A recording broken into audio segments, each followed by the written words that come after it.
오늘 우리에게 은혜 주실 하나님의 말씀은 요한복음 5장 39절과 히브리서 1장 1절부터 3절 말씀 두 곳의 말씀을 함께 봉독하겠습니다. 먼저 요한복음 5장 39절 우리 다 함께 봉독합니다. 너희가 성경에서 영생을 얻는 줄 생각하고 성경을 연구하거니와 이 성경이 곧 내게 대하여 증언하는 것이리라. 아멘. 히브리서 1장 1절부터 3절 교독하시겠습니다. 옛적에 선지자들을 통하여 여러 부분과 여러 모양으로 우리 조상들에게 말씀하신 하나님이 이 모든 날 마지막에는 아들을 통하여 우리에게 말씀하시고 이 아들을 만유의 상속자로 세우시고 또 그로 말미암아 모든 세계를 지으셨느니라. 다 함께 이는 하나님의 영광의 광채시요 그 본체 형상이시라. 그의 능력의 말씀으로 만물을 붙드시며 죄를 정결하게 하는 일을 하시고 높은 곳에 계신 지극히 크신 이의 우편에 앉으셨느니라. 아멘. 오늘 아침 영하 13도까지 서대문 지역은 떨어졌는데 대단한 맹추입니다. 또 감기가 많이 이렇게 유행하고 독감으로 고생하고 계신 분들, 또 독감 때문에 오늘 못 나오신 분들도 계실 텐데 하나님께서 건강 지켜주시고 또 우리 맹추위를 또 오늘 주신 하나님의 은혜로 또 우리의 삶의 모든 난관들을 돌파하고 하나님의 은혜와 또 평강과 복주심이 넘치시기를 축복합니다. 이 12월 지금 한 달은 교회력으로 이제 대림절이라고 합니다. 대림절. 대림절은 기다릴 때 응대 뭐 이런 기다리는 절기다. 무엇을 기다리겠습니까? 예수 그리스도의 탄생을 그리고 또 다시 오심을 기다리는 절기입니다. 오늘 이 대림절의 마지막 주일인데 모든 성경은 나를 증언한다. 예수님이 하신 말씀입니다. 예수님께서 친히 이 모든 성경 참 방대하죠. 1년에 일독하는 것도 쉽지 않은, 그런데 이 모든 성경이 바로 예수님을 증언한다고 말씀하셨습니다. 잠깐 대림절 말씀을 조금 더 하면은 성탄절 다음 주일 이제 성탄이 오죠. 그 전에 사주간을 대림절 예수님의 탄생을 기다리는 절기입니다. 그래서 이 대림절은 이미 2000년 전에 예수님이 오셨죠. 이 땅에. 그리고 앞으로 다시 재림하실 그리스도에 대한 기다림, 이미 오신 예수님을 다시 한번 내 마음속에 깊이 또 강하게 모시고 또 약속대로 오신 예수님이 다시 재림하신다는 이 믿음을 회복하는 절기입니다. 지금 뭐 우리가 사회에 나가 보면 온통 이곳저곳 성탄은 이제 잊혀지고 그냥 크리스마스로 뉴욕의 모습이고 또 파리의 뉴욕의 모습이고 뭐 파리의 세계 뭐 런던 뭐 등등 우리도 명동 광화문 뭐 이런 데 가면은 이게 교회가 아니라 백화점, 호텔, 심지어는 뭐 술집 뭐 이런 곳들이 그렇게 크리스마스 추리를 요란스럽게 교회와 비교할 수 없도록 그렇게 하고 있습니다. 그런데 우리 그리스도인은 정작 교회 안에는 여러분 마음속에 예수님의 성탄을 기다리는 마음이 있으신지요? 어떻습니까? 여러분 마음속에 예수님의 성탄에 대해서 기대하고 기다리는 마음이 있으신지요? 뭔가 이 성탄에 대한 기다림이 있는데 예수님이 그 안에 있느냐는, 연말연시에 파티하고 또 젊은이들은 사랑하는 애인 만나서 또 선물 주고받고 또 그렇게 즐겁게 보내고 뭐 예수님이 없는, 사실 메리 크리스마스가 즐거운 성탄절, 예수님이 오신 걸 기념하는데 여러분 세상에 하나님을 전혀 안 믿는 사람들이 오히려 더 일찍부터 스타트하고 또 온통 그 성탄절 특수를 노리고 있는 거죠. 교회와 그리스도인조차 세속화되고 상업화된 세상에서 성탄의 참된 의미와 희망을 잃어버리고 있습니다. 그리고 그리스도인조차 세속적인 가치에 또 헛된 그런 기대로 부풀어 오르기도 합니다. 온갖 트리와 장식에는 산타가 대신하고 찬양 대신 캐롤송이, 캐롤이 찬양인 줄 알아요. 캐롤송은 예수님의 성탄과 관계없이 그냥 연말에 관계 있는 것도 있지만 그 사람들의 감정을 부추기고 더욱더 과도한 물질과 소비로 내몰아 이 성탄 시즌에 쇼핑센터, 홈쇼핑, 온라인 쇼핑, 백화점 가장 호황이 모텔과 호텔입니다. 1년 중에 공실률이 제로인 가장 비싼 값을 받고 방을 빌릴 수 있는 때가 이 성탄 시즌입니다. 거룩한 성탄이 아니라 정말 성적인 성탄으로 점점 더 타락해 가고 있습니다. 적어도 그리스도인이라면은 이럴 때일수록 정신을 차리고 우리가 예수님의 성탄에 마음을 모아야 될 줄로 믿습니다. 그래서 대강절은 4주 동안 하나하나 보라색 초를 키는데요. 첫째 주엔 하나, 둘, 셋 이렇게 4개. 그래서 보라색인 이유는 이 안에 소망이 담겨 있는 희망의 색이죠.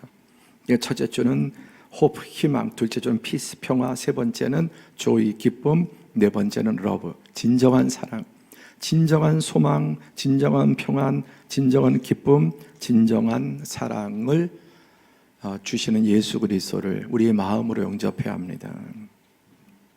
아직까지 이 부분에 우리의 마음에 영적인 촛불이 꺼져 있다면 오늘 촛불이 이제라도 불이 붙는 은혜가 있기를 축복합니다. 그래야 우리가 참된 그리스도인이라고 하겠죠. 자, 오늘 말씀은 정말 잘 오셨는데 오늘은 지난 금요일 날은 우리 서울운영교회가 설립된 지 46년째 되는 해입니다.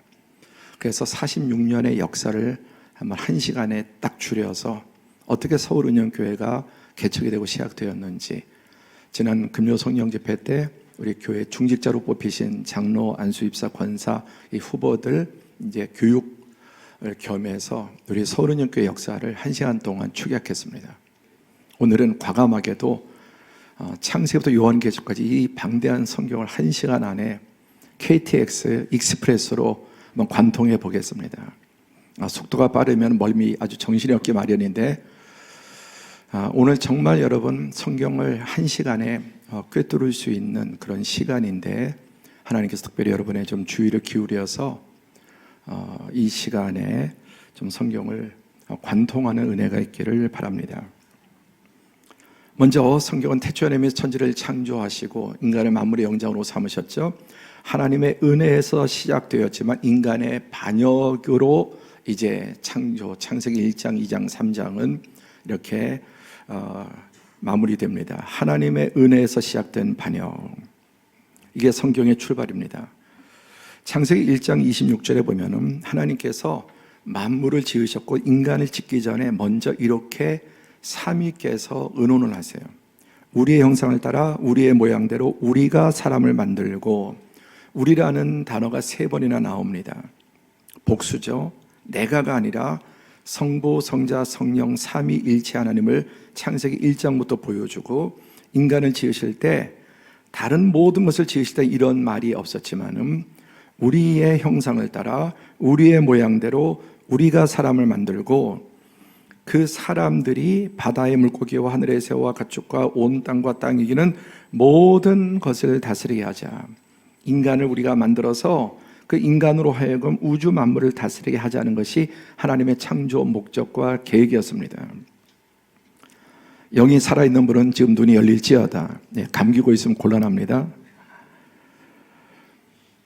그리고 이제 27절에 하나님이 자기 형상 곧 하나님의 형상대로 사람을 창조하시되 남자 여자를 창조하시고, 하나님이 그들에게 복을 주시고, 하나님이 자기 형상대로 사람을 계획하시고 만드신 다음에 남자 여자로 만드시고 첫 일성이 그들에게 복을 주시며 복이 있을지어다. 이게 하나님의 인간에 만드시고 일성이에요. 이게 우리를 창조하신 목적과 계획, 모든 것을 다스리는 겁니다. 그러면서 생육, 번성, 땅의 충만, 땅을 정복, 또 모든 생물을 다스리라. 지구는 물론이고 지구를 벗어 우주 만물, 하나님의 모든 창조 세계를 하나님께서 인간을 만물의 영장으로 지으셔서, 그래서 인간만 하나님의 형상을 부여하셔서, 지난주 인간은 영과 육과 혼, 근데 하나님 없는 사람은 혼과 영만 또는 육만 인정하지만 하나님은 인간에게 하나님의 형상 영을 부어러 넣어주셔서, 그래서 인간만이 만물 중에 독보적인 존재예요. 독보적인 존재, 넘사벽이에요. 도무지 뛰어넘을 수 없는, 여러분 어떻게 원숭이가 인간을 뛰어넘을 수 있습니까? 절대로 뛰어넘을 수 없습니다. 왜? 하나님은 동물에게는 육을, 그리고 기껏해야 미개한 혼 정도였다면 인간에게는 하나님께서 영적인 하나님의 형상으로, 그래서 인간이 만물을 다스릴 수 있는 존재로 하나님께서 만드신 것입니다. 그리고 또 20절 넘어가면 내가 온 지면에 씨 맺는 모든 채소, 모든 나무, 또 땅의 모든 짐승, 모든 새, 모든 것, 모든 풀을 다 하나님께서 인간에게, 모든이란 말이 온 지면에 모든 채소, 모든 계속 나오죠. 이 모든 것을 하나님께서 다 인간에게 맡기신 것입니다. 하나님의 대리자로서. 그리고 창세기 2장 9절 19절에 보면 그런데 이게 하나님께서 이렇게 인간에게 특별한 은혜를 주셨는데, 하나님이 그 가운데서도 더욱더 에덴 동산을 특별구로, 특별시처럼 만드셔서 그 땅에 보기 아름답고 먹기에 좋은 나무가 나게 하시니 동산 가운데는 생명나무와 선악을 알게 하는 나무도 있더라. 온갖 종류의 지금도 얼마나 나무들이 많습니까? 그 과일 나무들, 좋은 나무들, 특별히 그 동산 중앙에는 생명나무와 선악과 딱 중앙에 두 개를, 온갖 나무와 더불어서 생명나무의 열매를 먹으면 계속해서 우리가 영원한 생명으로. 그런데 선악을 알게 하는 나무도 있었는데 하나님께서 딱 하나 금하세요. 모든 계속 반복되는데 이거 하나만은 하지 마라. 17절 시작. 선악을 알게 하는 나무의 열매는 먹지 말라. 내가 먹는 날엔 반드시 죽으리라. 유일하게 하나 금한 거예요. 선악을 알게 하는 나무는 먹지 말라. 내가 먹는 날에는 반드시 죽는다. 동산 중앙에 딱 이 선악과를 두시고, 이것은 무엇입니까? 너의 창조주를 기억하라. 내가 너를 만물의 영장으로 지었지만 내 위에 창조주가 있다는 것을 기억하라. 함께 하죠. 너의 창조주를 기억하라. 그 선을 넘지 말라는 거예요. 창조주의 선을 넘지 마라. 마음껏 우주 만물을 다 다스리고 번성하고 정복하고 우주 끝까지 다 계속해서 펼쳐나가라. 이제 우주 시대가 본격적으로 펼쳐지죠. 그러나 한 가지 선은 넘지 마라. 내 창조주를 기억해라. 너는 피조물임을 잊지 마라. 그리고 이 모든 것을 너의 창조주가 너에게 주었음을 잊지 말라는 겁니다. 그게 선악과입니다. 그 선을 넘으면 죽는다는 거예요. 우리가 넘지 말아야 될 선들이 많습니다. 그렇죠? 차선도 넘으면 안 되고, 우리가 선 넘으면 큰일 나는 일들이 세상에 가득합니다. 가장 무서운 선이 뭐냐? 하나님과 인간 사이에 만물의 영장이지만은 내 창조주의 영역을 넘어가려고 하면 파멸이 오는 겁니다.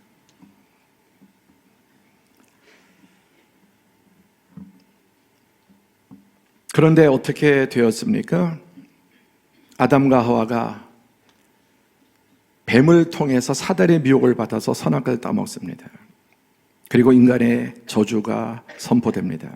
아담에게 이르시되 내가 내 아내의 말을 듣고 내가 내게 먹지 말라 한 나무의 열매를 먹었은즉 땅은 너로 말미암아 저주를 받고 너는 내 평생에 수고하여야 그 소산을 먹으리라. 인간은 만물의 대표입니다. 인간 때문에 만물이, 왜? 만물을 다 인간을 위해서 주신 거예요. 인간을 위해서. 그래서 시편에 하늘은 여호와의 하늘이라도 땅은 사람에게 주셨다, 이런 말씀이 있는데, 온 우주 만물이 하나님의 것이지만은 하나님께서 피조 세계를 인간에게 주셨다는 거예요.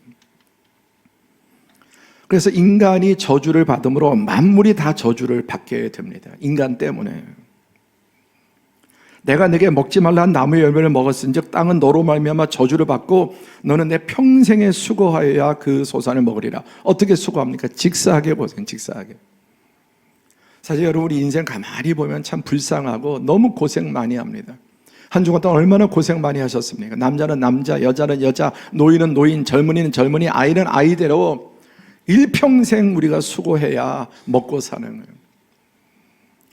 그런데도 땅은 내게 가시덤불과 엉겅퀴를 낼 것이라. 내가 먹을 것은 밭의 채소인즉 내가 흙으로 돌아갈 때까지, 흙으로 돌아갈 때 얼굴에 땀 흘려야 먹을 것이니 내가 흙에서 취함을 받았기 때문에 땅에서 난 것을 먹고 죽도록 고생하다가 결국은 흙으로 돌아갑니다.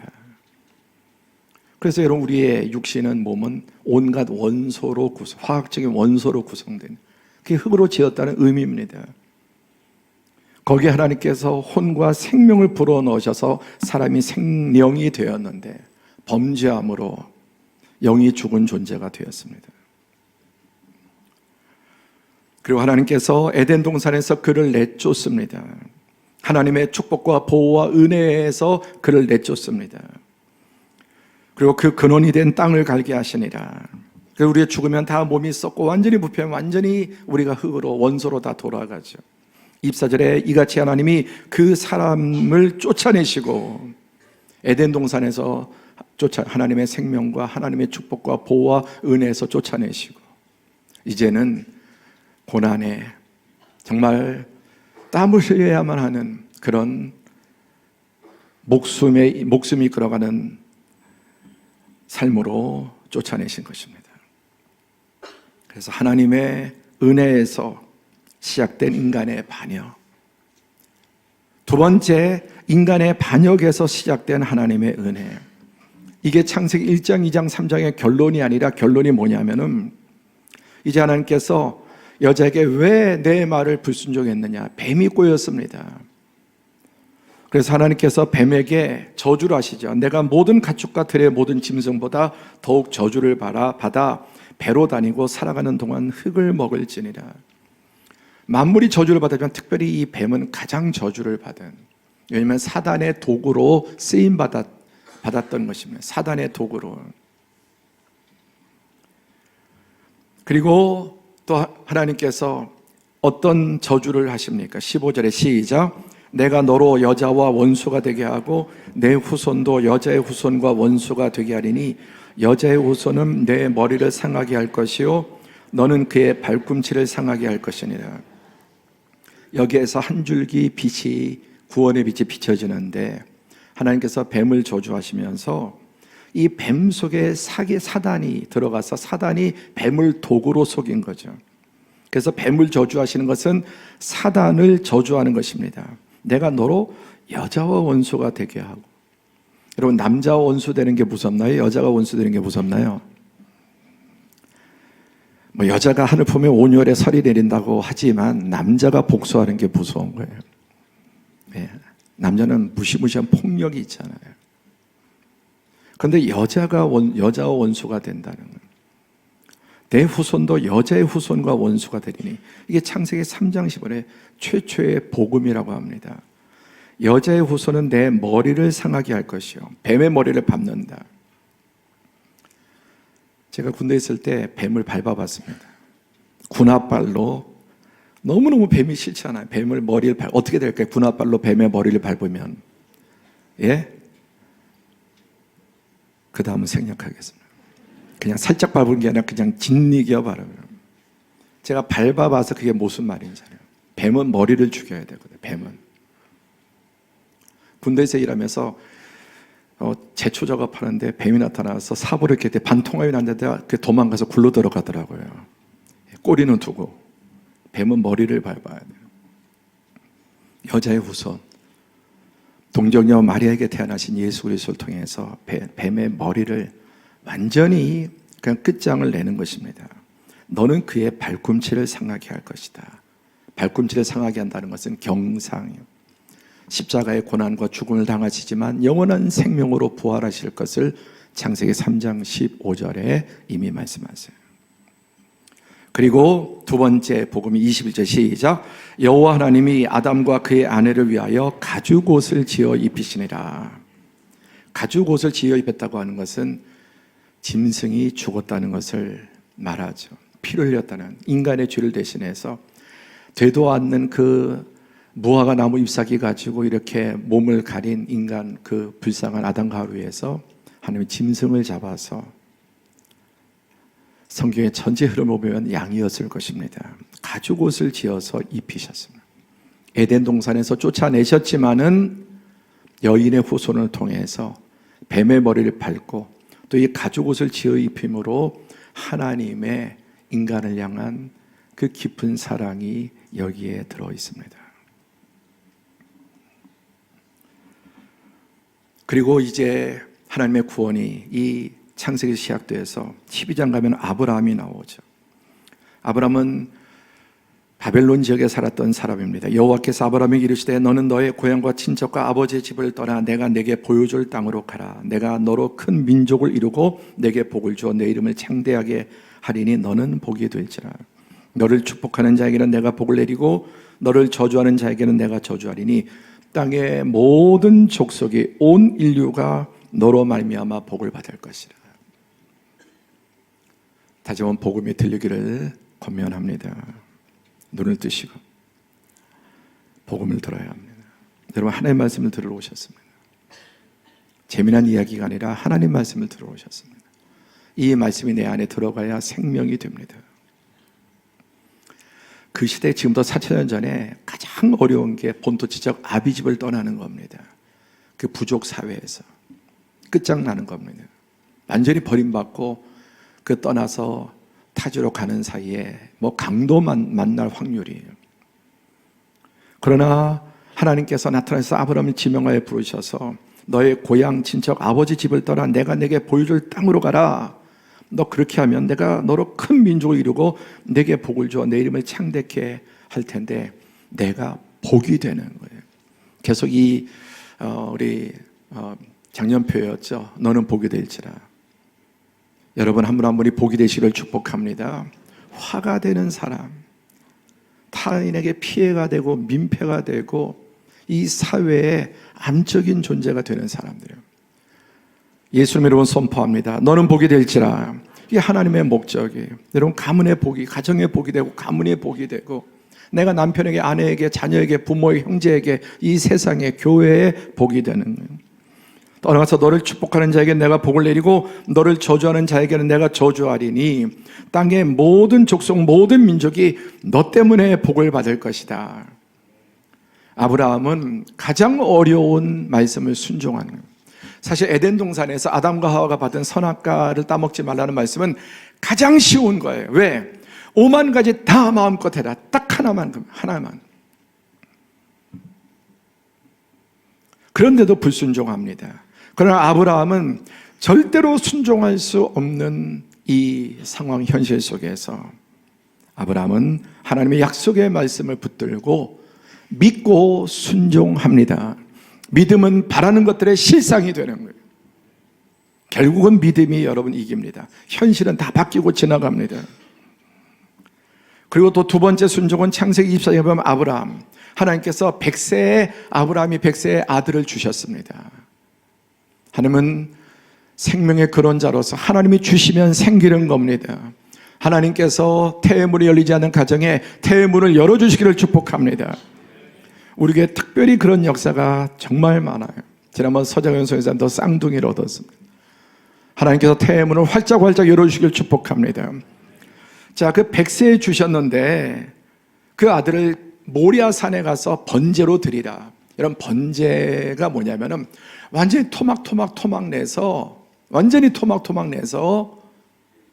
그 다음에 다 불로 태워서 제사를 드리는 거예요. 100세에 낳은 자기 아들을. 말이 안 되는 명령인데 그런데 아브라함이 그 말씀에 순종합니다. 아브라함 일생일 때 두 번 큰 순종, 그 사이도 있었죠. 첫 번째 본토 친척 아비집을 떠나는 것, 두 번째 독자 이삭을 번제로 드리는 것. 그런데 아브라함이 이 두 가지에 순종했는데 이 가장 어려운 순종은 아담과 하와가 가장 쉬운 순종도 못했던 것의 반전이고 역전입니다. 여러분, 하나님의 쉬운 말씀뿐만 아니라 가장 어려운 말씀조차 순종할 수 있기를 바랍니다. 그래서 하나님께서 감동을 받으셨습니다. 내가 내 아들 내 독자까지도 내게 아끼지 아니하였으니 내가 이제야 내가 하나님을 경외하는 줄 아노라. 이전에도 알았지만 내가 이렇게까지 나를 경외하는 줄 이제 알았다. 우리들도 하나님을 경외하는 신앙이 인정받을 수 있기를 바랍니다. 그러면 도전이 있고 헌신이 있어야 되는 거예요. 그리고 어떤 일이 벌어집니까? 진짜 하나님의 목적. 아브라함이 눈을 들어본 즉 한 수양이 뒤에 있는데 뿌리 수풀에 걸려 있는지라. 왜 못 봤을까요? 뿌리 수풀에 걸려 있으면 얼마나 발버둥을 치겠습니까? 이제야 비로소 한 수양이 뒤에 있는데 뿌리 수풀에 걸려 있는데 아브라함이 가서 그 수양을 가져다가 아들을 대신하여 번제로 드렸더라. 하나님은 아브라함의 헌신과 순종만 보시고 그 땅에 이미 수풀에 뿌리 걸려 있는 양을 예비하고 있었습니다.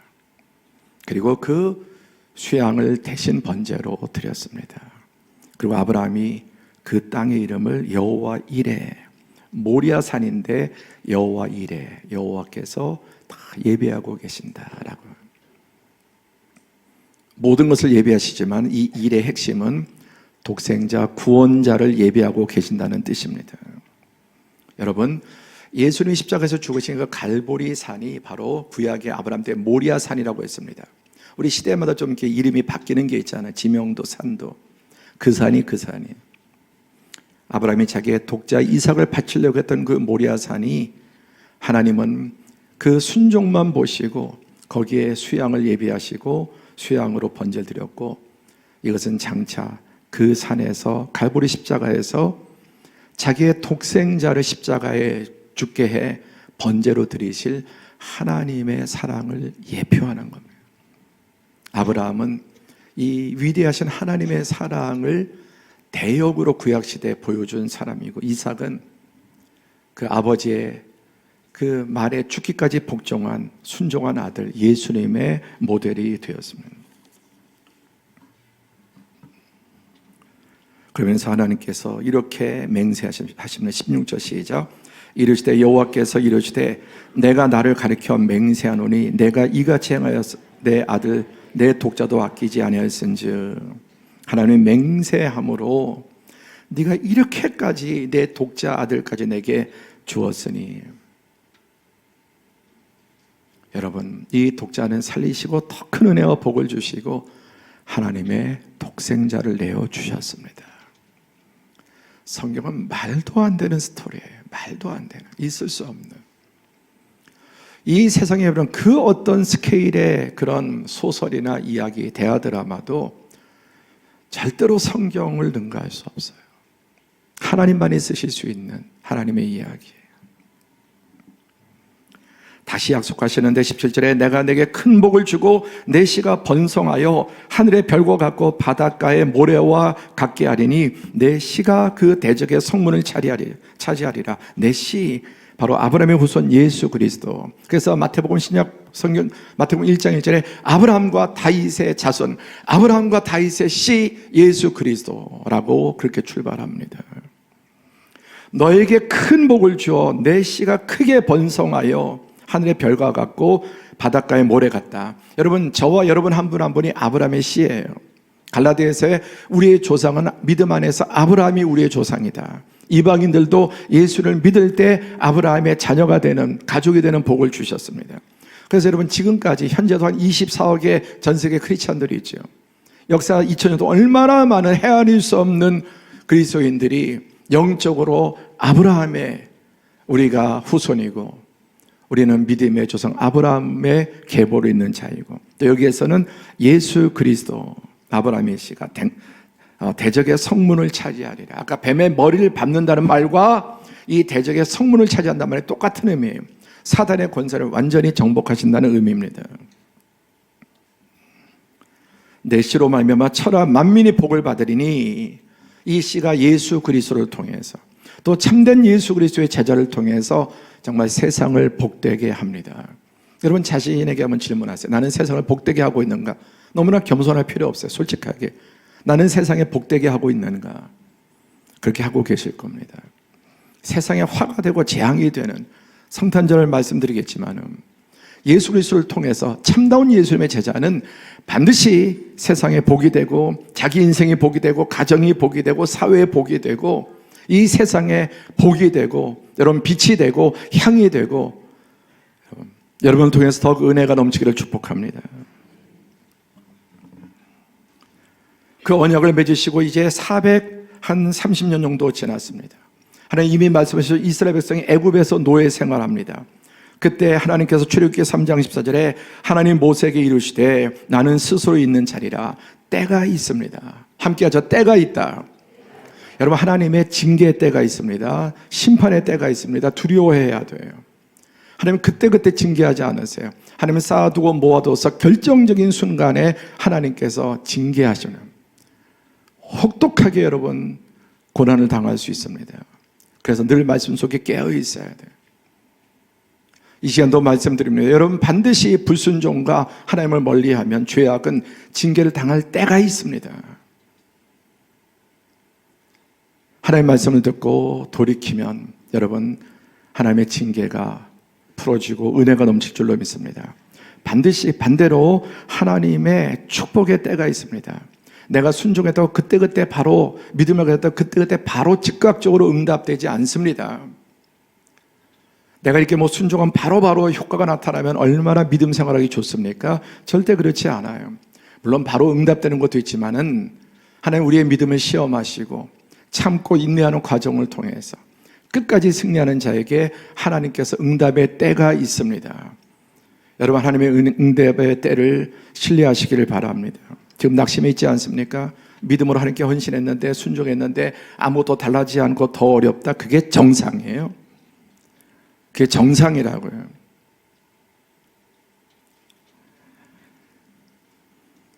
그래서 하나님 때가 되매 모세를 보내시고 모세가 나타나셔서 모세가 아까 누구십니까? 하나님 두 가지로 나는 스스로 있는 자다. 내가 나다. 나는 스스로 있는 자. 하나님을 그렇게밖에 설명할 수 없어요. 당신은 누구십니까? 나는 나다. 그러면서 한 가지 더, 너희 조상 아브라함과 언약을 맺은 여호와다. 그 하나님의 아브라함과 맺은 약속이 이제 때가 참에 하나님께서 일하기 시작합니다. 그리고 모세에게 노예로 살아간 내 백성 이스라엘에게 가서 그를 구원시켜라. 스스로 있는 자가 너희를 보내셨다. 그리고 이제 이 모든 성경이 예수님을 증언합니다. 모든 성경이 예수님을 증언합니다. 자, 모세가 이제 이스라엘 백성을 출애굽 구원, 하나님의 능력으로 구원하고 창세기, 출애굽기, 레위기, 민수기, 신명기 5권 모세 오경, 이게 성경 전체 뿌리가 되는 거예요. 성경 전체 기초가 되는. 그러면서 마지막 신명기 오경의 결론에 신명기 18장 15절 시작. 내 하나님 여호와께서 너희 가운데 내 형제 중에서 너를 위하여 나와 같은 선지자 하나를 일으키시리니 너희는 그의 말을 들을지어다. 여러분, 신명기는 다시 말하다라는 뜻이에요. 다시 한번 말하다는 거예요. 반복해서 말하라는 거예요. 그래서 율법을 주시고 시내산에서 말씀하시고 또 다시 말하고 이제 모세가 죽기 전에 마지막 하는 말이 이겁니다. 그게 뭐냐면은 이렇게 하나님께서 너희를 구원하셨고 이 모든 것을 이루셨는데 너희는 이 말을 듣고도 불순종할 거다. 너희는 결국 너희가 가는 거는 뻔해. 결국 너희는 불순종한다. 이제 적과 부리는 가나안 땅에 들어가서 그 모든 것을 악용하고 우상 숭배하고 교만하고 자만하고 방탕하고 음란하고 이방인처럼 악하고 더럽게 살 거다. 그러나 앞으로 너희 가운데 너희 형제 중에 너를 위하여 나와 같은 선지자 하나를 일으키시리니 모세는 하나님을 대면하여 본 유일한 사람이에요. 하나님을 대면하여 본 유일한 사람인데 나와 같은 선지자를 일으키리니 너희는 그의 말을 들을지어다. 이 오경의 율법 말씀 가지고 아무도 구원받지 못해. 결국은 다 실패해.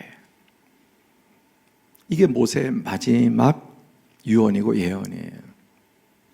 바로 너희 형제 중에 일어나는 다른 선지자, 그게 바로 예수 그리스도이고 그분이 바로 그의 말이 무엇입니까? 내가 곧 길이요 진리요 생명이니 내가 바로 그이다라고 예수님 말씀하셨습니다. 그래서 이제는 예수님을 믿음으로 예수님의 말을 들음으로 아까 에덴에서 하나님 말을 듣지 않았기 때문에 모든 것을 빼앗겼는데 하나님의 말을 듣고 믿고 순종한 자들을 통해서 구원의 역사가 일어나고 하나님의 마지막 모든 말씀의 결론은 내 말을 들어라 예수 그리스도의 말입니다.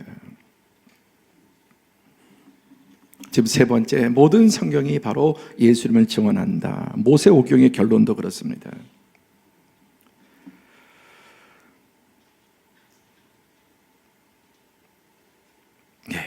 그리고 이제 이사야 또 7장으로 넘어가면은 이사야가 예언합니다. 보라 처녀가 잉태하여 아들을 낳을 것이요 그 이름을 임마누엘이라 하리라. 아까 처녀, 여인의 후손. 그 말씀을 받아서 처녀가 잉태하여 아들을 낳을 것이요 그 이름을 임마누엘. 임마누엘이 무엇입니까? 하나님이 우리와 함께 사신다. 이 땅에 내려와서 우리와 함께 인간으로 사신다. 그런데 처녀가 잉태할 거다. 창세기 3장 15절에 여인의 후손이 뱀의 머리를 밟을 것이다. 계속 말씀한 내용들이죠. 그리고 미가서로 넘어가면은 5장 2절에 예수님이 메시아가 어디서 탄생할지 베들레헴 에브라다야 너는 유다 족속 중 작을지라도 이스라엘 다스릴 자가 내게서 내게로 나올 것이라. 베들레헴 에브라다 작은 마을이지만 거기서 이스라엘의 메시아가 나오는데 보세요 여러분, 그의 근본은 상고의 영원에 있느니라. 근본 상고 영원은 하나님을 지칭하는 말인데 베들레헴 에브라다라고 하는 이 지명의 땅에서 가장 작은 그 낮은 마을에서 인류의 구원자이신 하나님의 메시아 아기가 태어날 때인데 그는 사람으로 태어나지만 근본이 상고의 영원에 있는 자다. 또 다니엘서 9장 14절에 보면은 70일이라고 하는 말씀이 나오는데 이게 언제 메시아가 태어나느냐는 날짜입니다. 그러니까 아까 창세기 3장 여인의 후손 또 어디서 태어나고 언제 태어나고 또 이런 그 장소까지 또 어느 지파인지 이게 온통 성경의 내용인데 여기서 본 태어날 시점도 말씀하세요. 이것을 지금 풀어서 설명하면은 1시간 따로 해야 되겠어요. 그런데 이제 이른 70일에가 되면은 메시아가 오는데 보세요. 허물이 그치고 죄가 끝나며 죄악이 용서되며 영원한 의가 드러나며 환상과 예언이 응하며 또 지극히 거룩한 이가 기름 부음을 받으리라. 예수님 외에는 누가 이 조건을 충족할 수 있습니까? 인류의 모든 죄가 그치고 허물과 죄가 끝나고 죄악이 용서되고 영원한 의가 드러나고 주어지고 성경의 모든 환상과 예언이 응하며 또 지극히 거룩한 이가 기름 부음을 받으리라. 메시아 기름 부음 받은 자 바로 예수님의 탄생을 70일회가 지나면 다니엘로부터 정확하게 그때 예수 그리스도께서 예언대로 베들레헴에서 태어나신 것입니다. 여러분 구약의 이 모세오경의 가장 핵심을 하나의 이미지로 하면은 성막입니다. 성막. 이 성막의 모든 아이디어는 100% 하나님이에요. 단 1%도 인간의 아이디어가 들어가지 않아요. 모든 재료, 크기, 또 색깔, 실로라기 하나조차도 하나님이 다 지명을 이렇게 해라. 색깔은 뭐로 하고 재료는 뭐로 하고 가죽으로 하고 또 이렇게 양털로 하고 무슨 털로 하고 어떻게 하고. 그런데 모든 재료는 땅의 거예요. 하나도 하늘에서 떨어진 게 없는 다 땅의 거예요. 하늘의 하나님의 설계와 땅의 재료를 가지고 만들어서 양을 잡아서 피와 기름을 바르고 성물이 됩니다. 그리고 그 안에 이런 온갖 구조, 재료들, 위치들 하나하나 그냥이 아니라 하나하나 하나님께서 모든 것을 100% 지시하세요. 눈을 뜨십시오. 뜨셔야 합니다.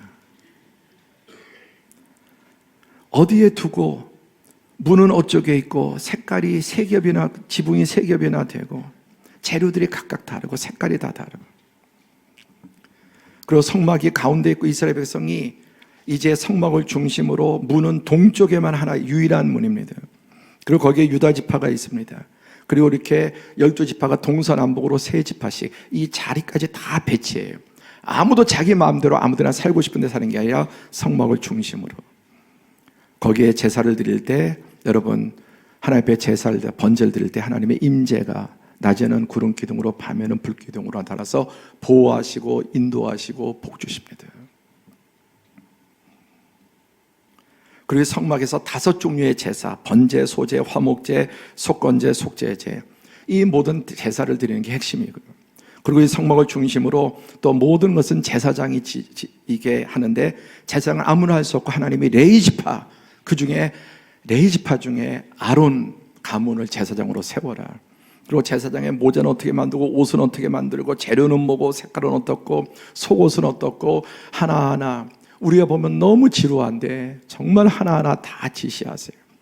거기에 재료, 색깔, 또 제사장의 가슴에 이 12보석 에봇을 또 12가지 다른 종류 색깔로 붙이고, 모든 것을 100% 하나님이 지시하세요. 단 한 가지도 인간의 아이디어가 없어요. 내년에 이제 성경대학 오픈하면은 이 성막 이런 것들이 어떻게 예수님과 연관되는지를 또 공부하게 될 것입니다. 그리고 또 7가지의 절기가 있는데, 우리 세상의 국가들의 절기는 다 땅의 절기잖아요. 해와 땅이 돌아가면 사계절. 그런데 이 이스라엘은 7가지의 절기가 있는데 100% 하나님이 지시하신 거예요. 인간의 아이디어가 아니라 하나님이 지정하신 거예요. 그래서 이것이 나의 절기들이다. 너희가 거룩한 성회로 공포하며 여호와의 절기. 그래서 유월절, 무교절, 초실절, 오순절, 나팔절, 속죄일, 초막절, 그리고 대대로 영원히 지켜라. 모든 것이 지시하세요. 그래서 이 성막을 중심으로 또 이 제사를 드리고, 또 제사장이 속죄하고 5대 제사, 그 다음에 이 7가지의 절기를 드리고 하나님의 법에 따라 살아가는 겁니다. 이 땅에서. 이걸 1년으로 보면은 제일 스타트가 유월절, 양을 잡는 해방의 날, 예수 그리스도의 십자가, 무교절, 초실절, 오순절, 나팔절, 대속죄일, 장막절에서 7절기가 1년 중에, 그리고 상반기, 하반기로 이렇게 나누어집니다. 여기에 다 의미가 있는 거예요. 어떤 분이 이렇게 잘 표시했는데, 여러분 히말라야 산맥을 한번 가보시면 어마어마합니다. 그 규모가 정말 히말라야산, 이쪽부터 저쪽 끝까지 몇천 개, 어마어마한. 그리고 그 위에 또 티벳의 이 4,000m 보통 넘는 고원들의 히말라야 산맥에서 여러분 강이 하나 내려올까요? 2개 내려올까요? 100개 내려올까요? 강줄기가 여러분 1,000개도 넘습니다. 그 골짜기에 이런 것들이 다 내려와서, 이번에 우리 이제 1월에 선교 가는 곳이 히말라야 그 산악 지역의 끝에 해발 3,000에서 처음부터 3,000 사이에 있는 지역이에요. 그래서 비행기 타고 이제 콜카타에서 딱 이쪽에 올라가면은 하늘에서 보면 이 강들이 여러분 나무 뿌리처럼 얼마나 많은 실개천들이 모으고 모아서 큰 강이에요. 인더스강, 겐지스강으로 크게. 그렇죠. 중국 쪽으로 흐르고 파키스탄 쪽으로 흐르고 방글라데시로 흐르고. 그게 무슨 말이냐? 성경의 이 각 산맥에서 나오는 모든 이 말씀들이 흐르고 흘러서 이 예언들이 결국은 예수 그리스도, 이 모든 분들이 결국은 바다로 가듯이 예수 그리스도에게로 모아진다는 겁니다. 그 첫 출발이 아까 창세기 3장 15절에 여인의 후손이 뱀의 후손을 밟을 거다. 여자가 아이를 낳을 거다. 처녀가 잉태아들을 낳을 거다. 이렇게 이어지고 있는 것입니다. 그래서 구약은 이 껍데기 형식이 이 모든 것 중에 아까 성막 보여드린 이런 모든 것의 본질은 하나님의 구원이에요. 그런데 율법주의자들은 이 본질은 잃어버리고 껍데기만 강조하는 거예요. 그래서 예수님께서 율법의 더 중요한 의와 인과 신은 버리고 껍데기만 붙잡고 껍데기를 가지고 사람들을 장악하고 지배하는, 그게 율법주의자들이에요. 신약은 본질 속에 형식이 들어있는 거예요. 구약과 신약은 결국 하나이고 똑같습니다. 오늘 이 말씀이 그래도 제법 알아들으신 분은 좀 성경 공부 열심히 하거나 신앙의 수준이 있는 거예요. 도대체 뭐가 뭔 말인지 모르신다면 여러분 공부하셔야 돼요. 공부하셔야 돼요. 예수님을 우리가 깡통처럼 믿지 않으려면 공부하셔야 돼요. 말씀을 알아야 합니다. 오늘 히브리서 1장을 더 읽었죠. 아까 요한복음하고 히브리서는 이름이 왜 히브리서일까요? 이스라엘 사람을 이스라엘 사람이라고 하고 유대인이라고 하고 히브리인이라고 하는데, 이 차이가 뭐냐면은 히브리인은 아브라함을 기점으로 하는 이름이에요. 아브라함 원조. 그리고 이스라엘은 아브라함의 손자인 야곱을 기점으로 하는 이름이에요. 유다는 야곱의 12아들 중에 넷째인 유다를 기점으로 하는, 다 결국은 그 말이 그 말이죠. 가장 먼저는 히브리인이에요. 그래서 히브리인은 다른 나라 사람들에게 뭐가 뭔 말인지 하나도 몰라요. 근데 이스라엘 사람들은 구약에 정통하기 때문에 이 딱 히브리서를 들으면은 세상에 이런 뜻이었던 거예요. 이걸 어찌 놓쳤는가 재발견하게 됩니다. 그래서 구약 전체를, 여러분 신약 전체를 이 세 절에 딱 압축시키는 거예요. 너무 중요한 말씀이에요. 시작. 옛적에 선지자들을 통하여 여러 부분과 여러 모양으로 우리 조상들에게 말씀하신 하나님이 이 모든 날 마지막에는 아들을 통하여 우리에게 말씀하셨으니 이 아들을 만유의 상속자로 세우시고 또 그로 말미암아 모든 세계를 지으셨느니라. 구약시대의 선지자들 통해 여러 시대 여러 모양으로, 아까 뭐 성막 이거 많이 보여드렸죠. 이게 조상들에게 말씀하신 하나님, 이 모든 날 마지막에 다니엘의 70일에 71회가 차는 때 메시아가 온다고 했는데, 그날에 아들을 통해서 우리에게 말씀하셨다. 이 아들은 만유의 상속자로 세우시고 또 그로 말미암아 모든 세계를 지으셨다. 만물을 창조하신 아들이고 만유를 다 상속하는 분인데, 3절에 보세요. 그분에 대해서 이렇게 설명을 시작. 이는 하나님의 영광의 광채시요 그 본체의 형상이시라. 그의 능력의 말씀으로 만물을 붙드시며 죄를 정결하게 하는 일을 하시고 높은 곳에 계신 지극히 크신 이의 우편에 앉으셨느니라. 이는 그 예수는 하나님의 영광의 광채, 그 본체의 형상, 그의 능력의 말씀으로 만물을 붙들고 계시고 죄를 정결하게 하시고 승천하셔서 지극히 높으신 이의 우편에 앉으신 예수님 외에 누가 있습니까? 예수님 외에 누가 있습니까? 천하 만민의 예수님 외에 이 조건을 충족하는 자는 아무도 없습니다. 예수님은 내가 곧 길이요 진리요 생명이니 나 외에는 아버지께로 구원에 이를 자가 없다. 이 영전 저 영전 비슷한 게 아니에요. 너무나 다릅니다. 너무나 다릅니다.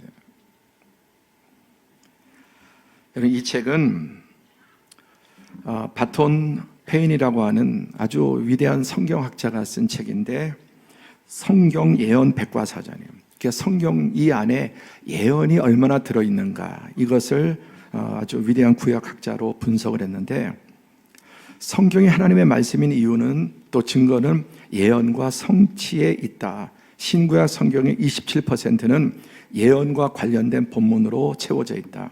성경에 기록된 예언은 총 1817개이며 구약에 1239개, 신약에 578개가 있다. 27%가 예언인데 나머지 그 예언에다 살을 붙이고 해석하고, 또 아까 여러 가지 성막이라든지 제사라든지 이런 것들은 다 이 예언을 보강하는 내용들이에요. 그래서 구약, 오래된 예언, 약속, 신약, 성취된 약속, 그렇게 성경을 구약, 신약으로 하는 이유도 바로 그렇습니다. 그래서 성경에 보면 예수님께서 다 그 말이 이렇게 이루어졌다, 이브가서, 또 이사야서, 예레미야, 뭐 시편, 스가랴, 온통 구약에, 이게 다 예수님께서 생애를 통해서 그대로 다 이루신 것입니다. 그래서 예수님께서 십자가에 죽으시면서 마지막 다 이루었다, 다 이루었다. 이 하나님의 모든 구원의 계획을 완성하셨습니다. 그래서 마태복음 1장 1절에 이 모든 구약을 딱 두 개로 묶으면 아브라함과 다윗의 후손 예수 그리스도. 그리고 18절에 그 예수님은 성령으로 잉태되었는데 여인의 후손, 처녀가 잉태하여 그 바로 여인이 마리아예요. 아들 낳으리니 이름을 예수라 하라. 이는 그가 자기 백성을 그들의 죄에서 구원할 자이심이라. 이사야 7장 14절에 예언된 그 처녀 잉태의 아들 낳으리라고 한 바로 그 예언이 응하였다. 그리고 요셉이 자기가 동침하지 않았지만 마리아가 잉태된 것을 처음에는 오해하고 헤어지려고 했지만 성령께서 일깨워 주심으로 이제 마리아와 함께하고 아들을 낳고 이름을 예수라고 지었습니다. 그 뜻은 하나님께서 구원하신다라는 뜻이에요. 하나님이 구원하신다. 그리고 예수님께서 이제 이 땅에 오셔서 회당에 들어가셔서 하신 첫 번째 말씀은 구약 성경을 읽으시고 이 글이 오늘 너희에게 응하였다. 아멘. 이 예언이 응하였다. 더 나가서 아까 두 구절 읽은 중에 요한복음 5장 39절에 대해 예수님이 또 이 성경이 곧 내게 대하여 증거하는 것이다. 증언하는 거다. 지난주에 윤리와 여러분 철학 또 도덕은 인간을 구원하지 못합니다. 그럼 이 땅에서 어떻게 우리가 좀 더 올바른 인생을 인간으로 살 것인가? 거기에 구원이 없습니다. 다 지켜도 구원받지 못하고 다 지키지도 못합니다. 너희가 성경에서 영생을 얻는 줄 생각하고 성경을 상고하거니와 이 모든 성경이 나를 증언하는 것이라고 말씀하셨습니다. 아니면 지상 최대의 거짓말이고 사기꾼일 것입니다. 예수님의 12 제자들을 경험한 사람들은 베드로 후서 1장 16절에 우리 주 예수 그리스도의 능력과 강림하심을 너희에게 알게 한 것은 교묘히 만든 이야기를 따른 것이 아니요 우리는 그의 크신 위엄을 친히 본 자라. 여러분 성경의 안전장치에 두는 것 좀 보세요. 여러분 소설 드라마 얼마나 기가 막히게 머리를 짜서 혼자도 안 되니까 이제 그 작가들이 막 몇 명이 달라붙어서 함께 만들거든요. 기가 막힌 이야기들, 감탄할 만한 그런 이야기들을 만들어냅니다. 우리 주 예수 그리스도의 능력과 강림하심을 너에게 알게 한 것은 교묘히 만든 이야기가 아니라 우리가 친히 그의 위엄을 받고 하나님은 창세기 1장부터 시작해서 예언하신 것 그리고 그 모든 것이 성취되는 것입니다. 그래서 요한복음 1장 1절 19절에 태초에 말씀이 계시니라. 이 말씀이 곧 하나님인데 그 참빛이 세상에 와서 각 사람을 비췄다. 세상은 그로 말미암아 지은 바 되었지만 세상이 그를 알지 못하였다. 자기 땅에 왔지만 예수님이 왔음에도 구원자로 왔음에도 영접지 아니하였지만 영접하는 자 곧 그의 이름을 믿는 자들에게는 하나님의 자녀가 권세를 주셨으니 저는 이렇게 정확히 이해합니다. 인간이 무엇 되려고 만물의 영장이 하나님 되려고 하나님처럼 된다고 하려다가 반역과 저주를 받아서 만물의 찌꺼기가 같이 되었고 저주의 주범이 되었습니다. 그러나 하나님께서 인간이 되어서 사람으로 내려오시고 인간의 모든 죄를 대속하시고 이제 예수를 믿는 자들에게는 하나님의 자녀가 되는 권세를 주셨으니 너희 그렇게 하나님 되고 싶었지. 그 인간의 모든 발버둥은 자기가 하나님 되려고 하는 거예요. 안 죽으려고 하잖아요. 과학으로 인간의 이성으로 인간의 윤리와 종교를 만들어서 스스로 해결하려고 하잖아요. 너희가 하나님 되려고 하는 그 길은 여러분 멸망의 길이에요. 예수로서 영접하는 자에게 인간이 그렇게 갈망하던 하나님의 자녀가 되는 너 정말 하나님의 자리에 오르고 싶어? 그러면 하나님의 아들 예수를 영접해. 그럼 하나님의 자녀를 주시는 자녀가 되는 은혜를 주신다는 말씀입니다. 있을 수 없는 스토리입니다. 율법은 모세로 말미암아 주어진 것이 은혜와 진리는 예수 그리스도로 말미암아 온 것이라. 본래 하나님을 본 사람이 없으되 아버지 품속에 독생하신 하나님이 나타내셨느니라. 말씀을 맺습니다. 예수님께서 이 모든 것을 다 이루시고 보이시고 증거하시고 물었습니다. 사람들이 나보고 뭐라 그래? 그러니까 이 사람이 이렇고 저렇고 뭔가 그런 거 예수님은 하나도 신경 써요. 너희는 나를 누구라고 하느냐? 오늘날 여러분 세상 사람들도 예수님에 대해서 물어보면 나름대로 이런저런 이야기를 하죠. 그런데 하나님 없는 사람은 예수님을 절대로 구주로 말하지 않습니다. 온갖 나름대로 뭐 욕하는 사람도 있고 별별 소리를 다 하죠. 하나님 우리에게 물으십니다. 너는 나를 누구라 하느냐? 오늘도 여러분에게 물으십니다. 여러분은 너는 나를 누구라 하느냐? 시몬 베드로가 대답하여 이르되 주는 그리스도시요 살아계신 하나님의 아들이시라. 그를 경험하고 겪어보고 그때 예수님께서 바요나 시몬아 내가 복이 있도다 이를 내게 알게 하니는 혈육이 아니요 하늘에 계신 내 아버지라. 하나님이 택하신 사람, 성령을 보내셔서 이 영의 귀를 열어주시고 너는 날 누구라 하느냐. 여기서 대답이 많이 바뀐 분들이 있을 거예요. 대답이 안 믿는 사람처럼 있겠지만은 조금씩 예수님을 알아가고 구주로 영접하는. 18절에 또 내가 내게 이르노니 너는 베드로라. 내가 이 반석에 내 교회를 세우리니 음부의 권세가 이기지 못하리라. 이러한 놀라운 위대한 구원의 약속을 주신 것입니다. 그리고 천국 열쇠를 주겠다. 천국 열쇠가 뭐냐? 예수님의 이름이 천국 열쇠입니다. 함께 하죠. 예수님의 이름이 천국 열쇠이다.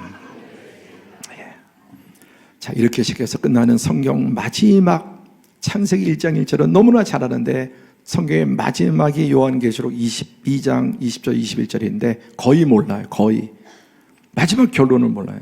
오늘 확실히 아시기 바랍니다. 시작. 이것들을 증언하시니가 이르시되 내가 진실로 속히 오리라 하시거늘 아멘. 주 예수여 오시옵소서. 주 예수의 은혜가 모든 자에게 있을지어다. 아멘. 자, 20절까지는 20절 내가 진실로 속히 오리라 까지는 예수님의 말씀이에요. 그러니까 성경의 마지막 하나님의 말씀은 이것들을 증언하시니까, 이 모든 것을 증언하시니까 내가 진실로 속히 오리라.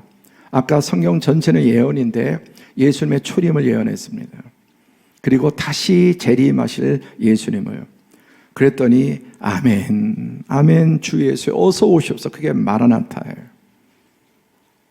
하늘의 소망을 가지고 주 예수님의 재림을 사모하며 살아가는 자들. 인간이 여러분 마지막 할 말이 그 말씀 앞에 아멘, 이 하나님의 말씀 앞에 아멘 하는 자, 그리고 예수님의 다시 오심을 사모하는 자에게 축복합니다. 얼마나 위대한 축복입니까? 다시 한번 21절 시작. 주 예수의 은혜가 모든 자에게 있을지어다. 아멘. 하나님 말씀을 아멘 하는 자, 믿는 자에게 이 하나님의 은혜가 일평생 부어지고 영원한 하나님의 나라의 자녀 백성 되는 복을 주시는 것입니다. 여러분, 동방박사들이 별을 보고, 몰랐던 그들이 별을 보고 메시아가 태어남을 알고 별을 따라서 예수님께 경배했습니다. 이방인이지만 오늘 우리는 별보다 더 확실한 이 하나님의 말씀, 이 1시간 동안 창세기 1장 1절부터 요한계시록까지 1시간에 KTX로 관통을 했습니다. 이해 못하시면 집에 가셔서 2번, 3번 더 보시면 성경 전체에 확실한 틀이 잡힐 겁니다.